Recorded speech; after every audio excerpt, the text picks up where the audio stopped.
Hey guys, welcome back to the Andrew Ramon Show. Thank you again for listening. Thank you for tuning in. Hey, if this is your first time listening to the show and you're like, hey, what is this about? Well, I guess you're about to find out.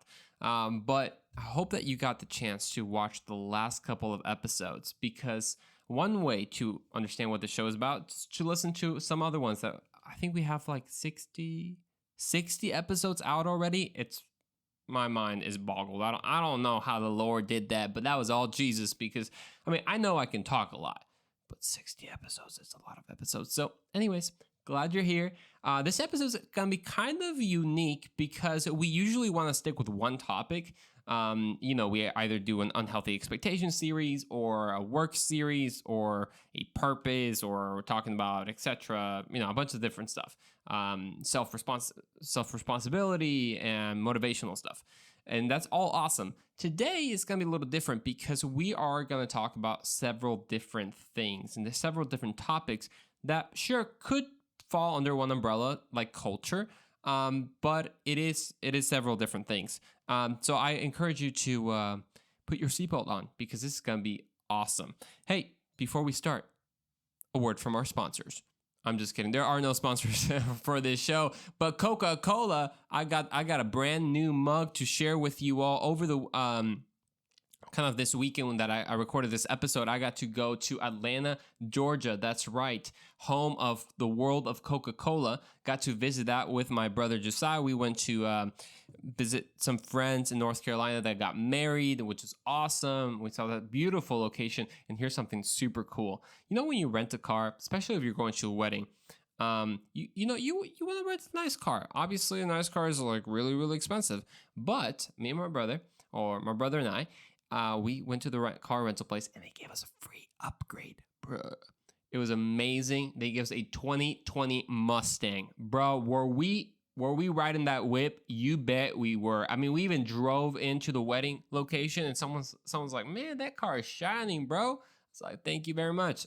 I can't afford this, but I appreciate it. It was dope. I had a lot of fun. And so in Atlanta, Georgia, we stopped by to see basically family there, a really close friend of ours.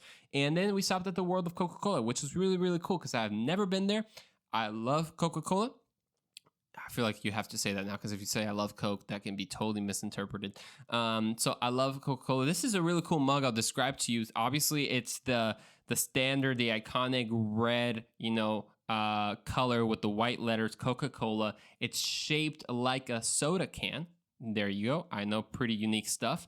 And then not only is it shaped like a can, but it also has a little handle, making it a mug can.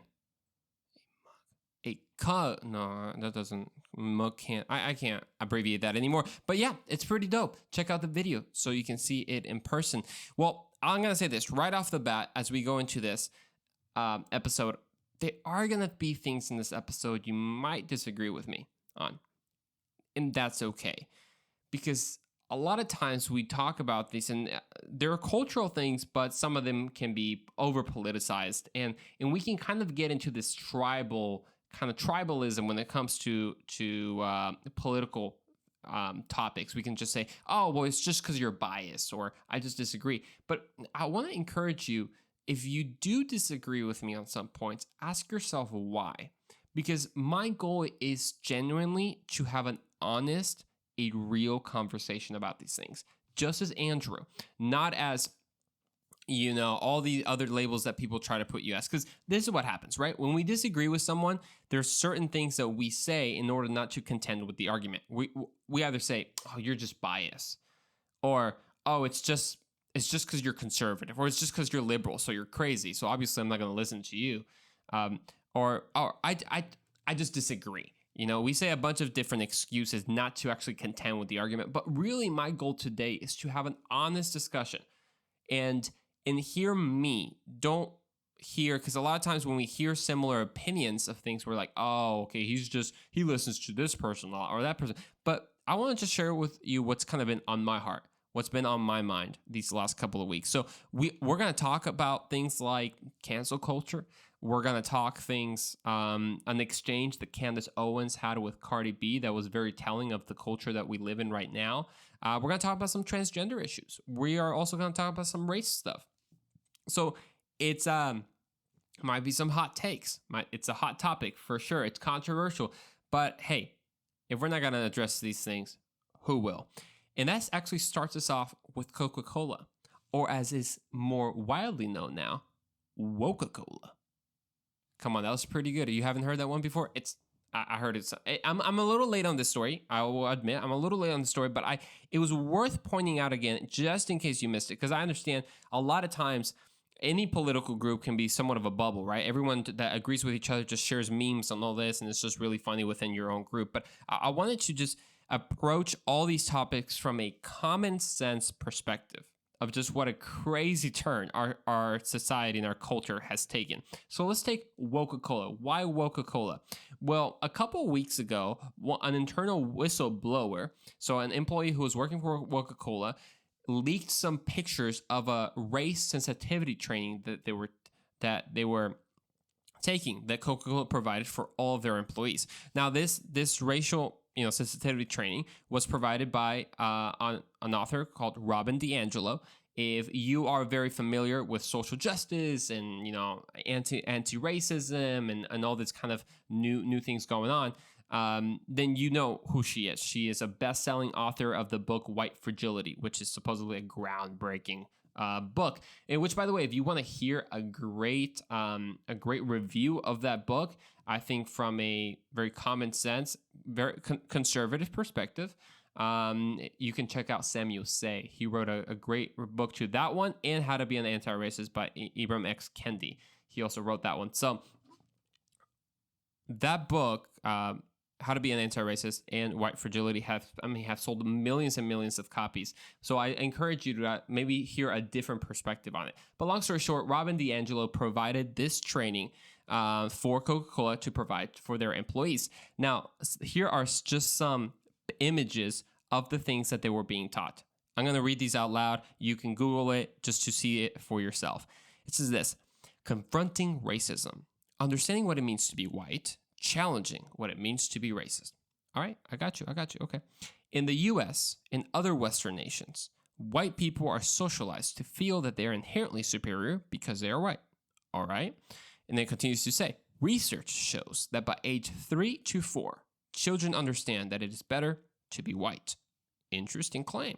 And then it continues to say the more controversial part, the part that got the most backlash for. It says this: to be less white is to be less oppressive, be less arrogant, be less certain, be less defensive, be less ignorant, be more humble, to listen, to believe, to break with apathy, to break with white solidarity. And then there's some big bold letters: try to be less white.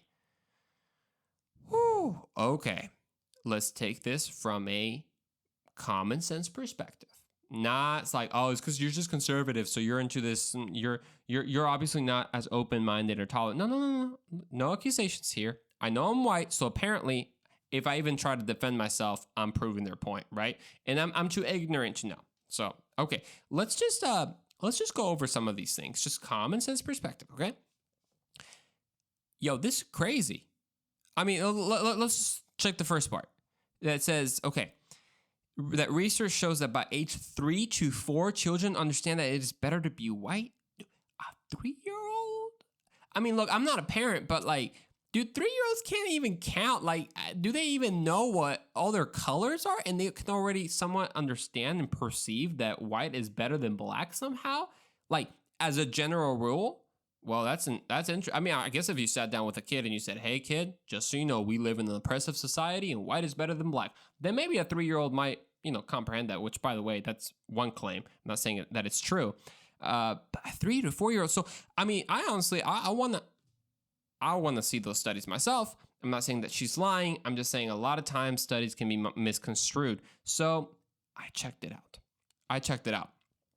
I did a couple studies myself. Not that I performed them, I Googled them. I was like, what is she talking about? What is Robin DiAngelo talking about? So I started Googling some studies about implicit bias and in-group preferences. And there was one done by York University a few years ago that took 3 different studies of over 350 5 to 12-year-old white children. Okay, so it's not 3 or 4. I mean, it's close to it, but it's 5 to 12. And they showed that they do have, and this is white children, they have an implicit pro-white bias depending on the test. Okay? So that sounds a bit racist. Pro-white. Ooh, what are they doing? Are they racist against colored people already by 5 to 10-year-olds? Some people would say, well, yeah, but no. You see, one thing I encourage you, this is something I try, is don't always believe the headlines. Dig a little bit deeper. So that's what I did. I digged a little bit deeper in this study, and there are 2 different tests that they took. One was about categorizing faces. So they would show a face of a child, and they would have to put whether that is white or black or mixed, or white or black and mixed. And then the other one, which was interesting, is about categorizing whether when they heard a pleasant sound, they would press right, and a pleasant word like happy, right? And they would press right. And then if they heard a bad sound, they would go left. And basically, it would track how quick your response was to connect positive responses to a certain skin color. And the more you hesitated, well, the more bias you have against that. I actually took this test, by the way. So I preach, I walk what I preach. I took this test, and this is the most confusing test in the world. I mean, it is more of a memory sequence game than a racial bias game, because it's all about, right hand, white, black hand, left hand, black. Okay, press the key here, press the key. Okay, they show you a black face, so you have to press I. They show you a white face, and you have to press E. And then so they go back and forth in random things, and you have to press it as fast as you can. And then they show you a word like angry, and you have to go right. And then a word like happy, and you have to go left. And it's just all like a pattern game that you feel pretty nervous taking, because you don't want to do it too slow. And all of a sudden, they figure out you're biased against colored people. I'm sorry, what? Which, by the way, the first time I took this test, I was supposed to be prejudiced against white people. So I guess I failed the test. I'm like inherently woke or something. I don't know what happened. But so these tests, I have my own questions about them. But it did show that they have white preference. White children have white preference. And one thing interesting is one of these studies said, well, we must say that it could be because they just have preference for what they see around them. Well, duh. Of course, every person has in-group preference. Every person has a preference to what is familiar to them. So if you grow up around the white neighborhood, then yeah, a black skin color will be different. And then you have to investigate whether that different is bad or that different is good. But same thing for a black child. But then a study tried to say that only white kids have that in-group preference. It literally said that. It said black children scored strikingly similar to black adults who show no in-group preference. Here's the problem. There's right now an ideology somehow that tries to prove that now white people are the oppressive and you're inherently racist as a white person, right? Because that's what it's trying to say, be less white. You see, this is a total trap. It's saying everything you are being white is all wrong. And if you deny it, you prove my point. That's a losing game, by the way. That's not even fair rules to the game, which I have a question for Robin DiAngelo, by the way. She's white. I just wanted to let you know. And according to her rules, to be certain is to be white, and to be white is to be oppressive and to be arrogant. So my question is, how certain is she that these characteristics means to be white? Because if she's really certain that white people are oppressive, then she herself is being white. And should I really believe her? Because if she's being white, then she's at the end of the day ignorant. So I'm not sure why we're paying thousands of dollars to even hire Robin DiAngelo. You see, all these things, it's nonsensical thinking, but it sounds okay. It's what I call first level thinking. It's to be white is to mean oppressive. Okay. You don't have to show evidence of individual oppression. You can just blanket say white people are oppressive. That is whiteness, right? Whiteness is to be prideful, not humble, which in the other way means that black people or black or what it means to be Asian, I guess that's just not oppressive, not arrogant, not certain. So I guess you just can't be certain about math when you're black or something. I don't know how this works. And then you're not defensive, you're not arrogant, you're very humble. Look, why are we painting races this way? I thought it was about individuals, but that's the thing. It's not about individuals. It's about group identity. And I could spend a whole episode talking about that. So this whole statement of try to be less white, imagine if the tables were turned and someone said, try to be less black. I'm sorry, what? I might get canceled and demonetized. I'm not even monetized, but get canceled and deplatformed from YouTube for even making that comparison. But of course it would be racist to say to be less black or less Latino or less Asian. But somehow, it's not racist to say be less white. You will castigate and tell a 3-year-old that just by being white, he is oppressive. At what age does a white person become oppressive? You're telling me that a 2-year-old white baby is already oppressive? He's already prideful? And somehow a black baby, it's like not, they're immune, right? And this is the whole thing with Nick Cannon's statements of somehow melanin comes with compassion and whites are savages. What is this type of divisive rhetoric that we're even accepting or somewhat believing? Again, you don't have to agree with every conservative viewpoint or every liberal viewpoint, but these are radical leftist ideas that we don't have to accept. You and I don't have to accept that. Hey, you know what? Whites and blacks, we're all created in the image of God. But apparently, we're not. Because guess what? To be white is to be evil, to be inherently racist, and you must be forgiven. And the only person that can forgive you is a black person for that. Because guess what? At the end of the day, you're ignorant.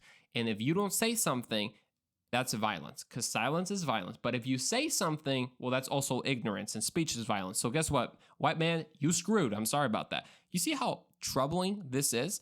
So that same study tried to prove that somehow black adults and black children have no in-group preferences. Again, this is bogus. You don't need 3 cells in your brain to understand this. I mean, I even called a good friend of mine who is black, grew up in the mainly black and Latino neighborhood, and he did bring up a good reason that as a kid, though, you do see somewhat as white as better. Now, I'm not saying as a 3-year-old, but growing up as a kid, you do see white as better, because the reason being is because where he grew up, he didn't have many good examples that were black. That what was black around him was guns and drugs. It was the reality. And what was white was higher education and somewhat better. That's not always the case, but I'm willing to bet that it would be a different case if you grew up in a neighborhood with successful relatives and neighbors that were black. That would change your perspective, and you would connect black with good and white with good as well. Or if you grew up in a neighborhood like that was mostly white and there was a lot of criminality and a lot of drugs, and you would connect white with black. Again, these statements that somehow a 3 and a 4-year already understand that white is better. Are you kidding me? Like, who are you interviewing these kids? I mean, let the 3-year-old be a 3-year-old, for crying out loud.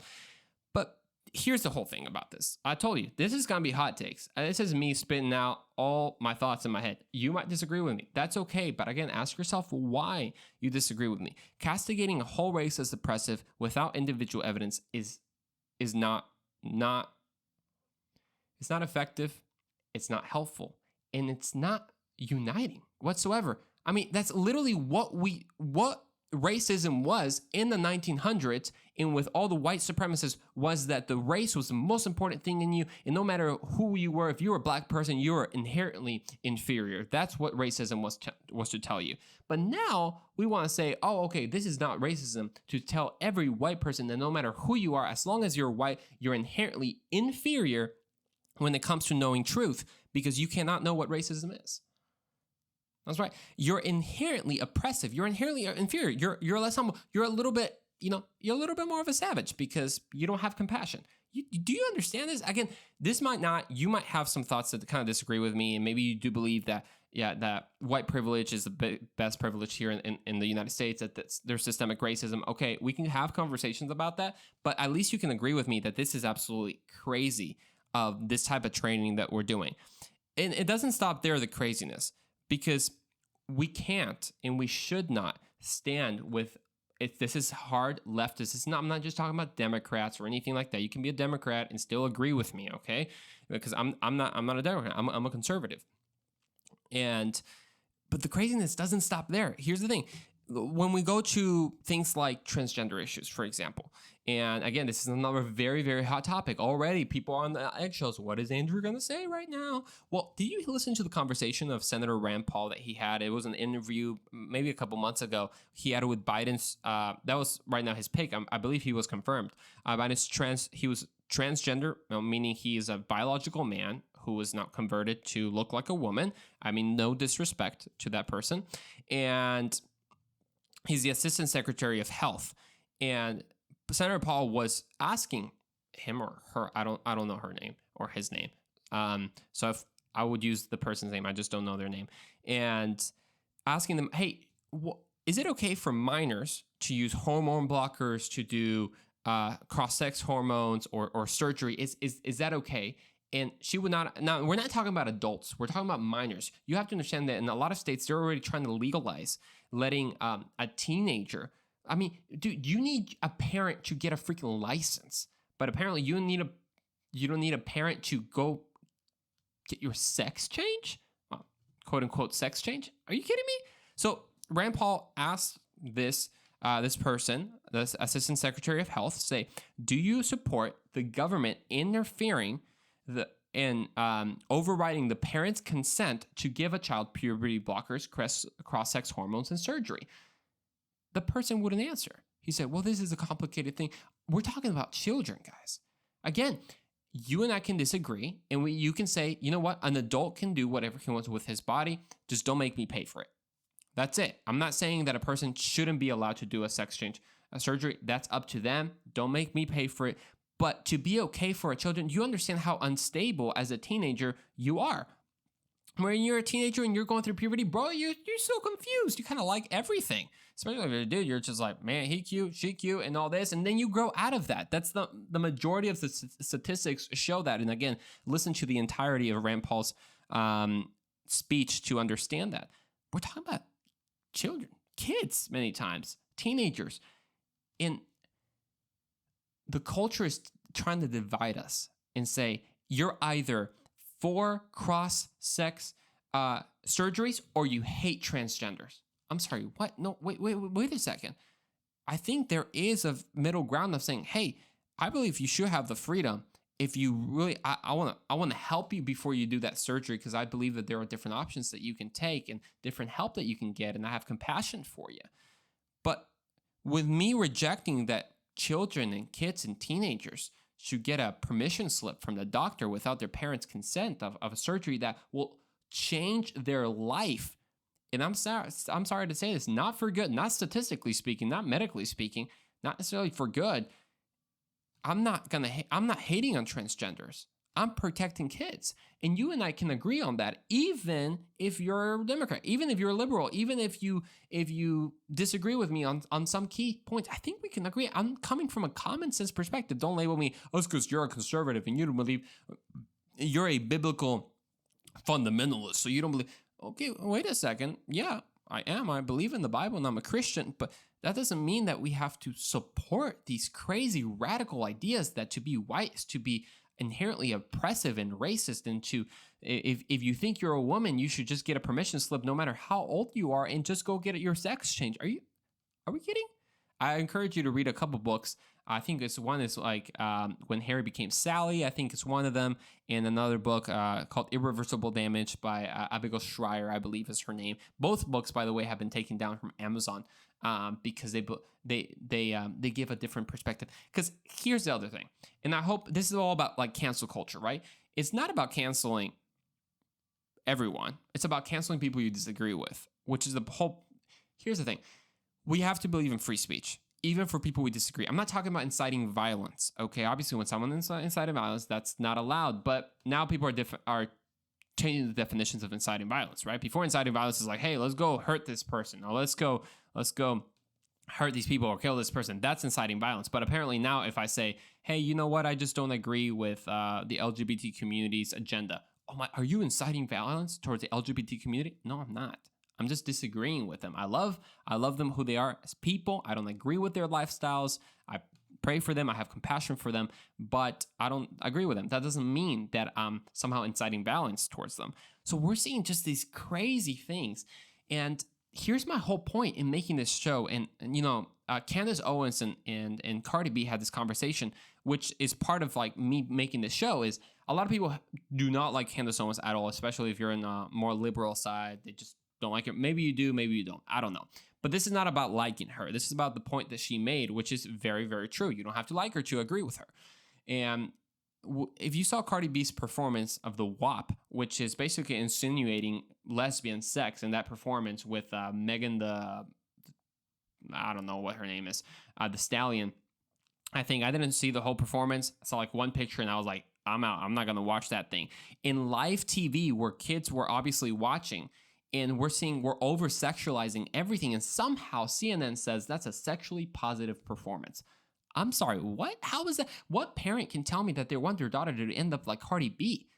Like, when did this happen? But here's the thing. There is such a push against these radical, instead of just saying, hey, you know what? I think maybe a woman, you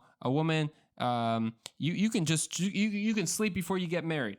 That was kind of radical. You're like, wait a second, what? But now it's like, no, actually, we should say it's okay for a woman to be whore or slut or whatever thing. And again, I don't mean terrible things with those words. It's just the truth. Guys, are we really buying this crap? Are we really buying this? I mean, you don't have to be a Christian, but if you're a Christian, you're listening to me. Are we really buying this crap that somehow we're supposed to support all of these things? Again, you don't have to agree with every single thing that I say or in every single conservative belief, but this is nonsensical. This is crazy. We're over-sexualizing our kids to now a 5 or 4-year-old has to choose their pronouns? All right, what?